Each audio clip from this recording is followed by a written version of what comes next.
देखिए, इस वक्त की सबसे बड़ी खबर हम आपके सामने लेकर आए हैं। बांकीपुर उपचुनाव में जीत के बाद जनसुराज अब विधान परिषद और पंचायत चुनावों पर ध्यान केंद्रित कर रहा है। प्रशांत किशोर सितंबर में बिहार यात्रा पर निकलेंगे। संगठन विस्तार और सदस्यता अभियान पर जोर रहेगा। आइए पूरी खबर को समझते हैं इस विशेष रिपोर्ट में विस्तार से। मगर इससे पहले आपने अभी तक इस चैनल को लाइक, शेयर, सब्सक्राइब, फॉलो नहीं किया है, कृपया तुरंत कर लें। देखिए, बांकीपुर चुनाव में जीत के बाद जनसुराज ने अब अपना फोकस अगले चुनावी मुकाबलों पर केंद्रित कर लिया है। पार्टी की नज़र विधान परिषद की शिक्षक स्नातक सीटों के साथ साथ अगले साल होने वाले पंचायत चुनाव पर है। संगठन को ज़मीनी स्तर तक मजबूत करने के लिए जल्द ही कई बड़े कार्यक्रम शुरू किए जाएंगे। जनसुराज के प्रदेश अध्यक्ष मनोज भारती ने पटना स्थित पार्टी कार्यालय में कार्यकर्ताओं के साथ आगामी रणनीति पर चर्चा की। पार्टी की कार्यकारिणी बैठक में चुनाव लड़ने और संगठन विस्तार से जुड़े फैसलों पर अंतिम मुहर लगाने की उम्मीद है। इसके बाद पार्टी की ओर से औपचारिक घोषणा की जाएगी। आपको बता दें कि बांकीपुर की जीत के बाद प्रशांत किशोर एक बार फिर बिहार के दौरे पर निकलने की तैयारी में हैं।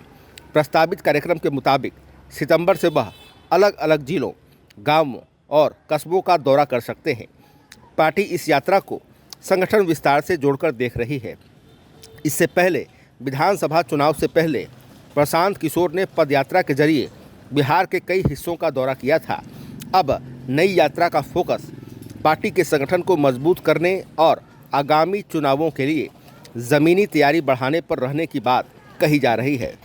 जनसुराज अक्टूबर 2026 से पूरे बिहार में व्यापक सदस्यता अभियान शुरू करने की तैयारी में है।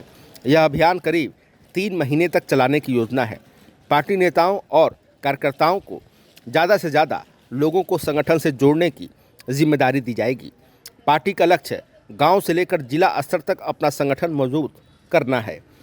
सदस्यता अभियान के जरिए जनसुराज आगामी चुनावों से पहले अपना जनाधार बढ़ाने की कोशिश करेगी। ऐसे में आने वाले महीनों में संगठन विस्तार पर पार्टी का खास जोर रहने वाला है। आपको बता दें कि जनसुराज इस साल के अंत में प्रस्तावित विधान परिषद की शिक्षक और स्नातक कोटे की 8 सीटों पर चुनाव लड़ने की तैयारी कर रही है। इन सीटों का कार्यकाल नवंबर 2026 में समाप्त होने वाला है। इनमें 4 स्नातक और 4 शिक्षक कोटे की सीटें शामिल हैं।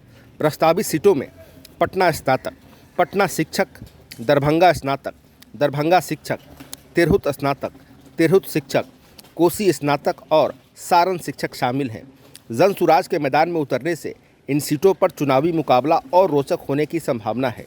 वहीं आपको बता दें कि जनसुराज की नज़र अगले साल प्रस्तावित पंचायत चुनाव पर भी है। बांकीपुर की जीत के बाद प्रशांत किशोर ने हर जिले में जनसुराज का जिला परिषद अध्यक्ष बनाने को अपना अगला लक्ष्य बताया था।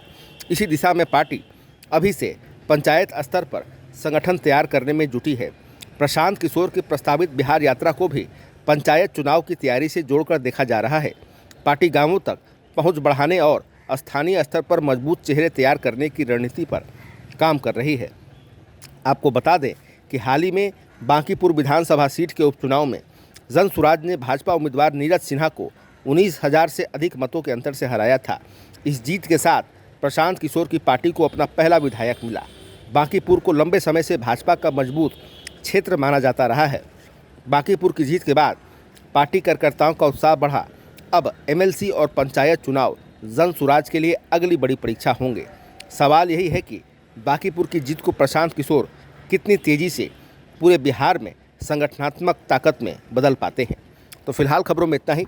बने रहिए दिलचस्प बड़ी खबरों के लिए द लीडर के साथ। आपको हमारा वीडियो पसंद आया हो, लाइक, शेयर, कमेंट जरूर कीजिएगा। आपने अभी तक इस चैनल को सब्सक्राइब, फॉलो नहीं किया, कृपया तुरंत कर लें। धन्यवाद।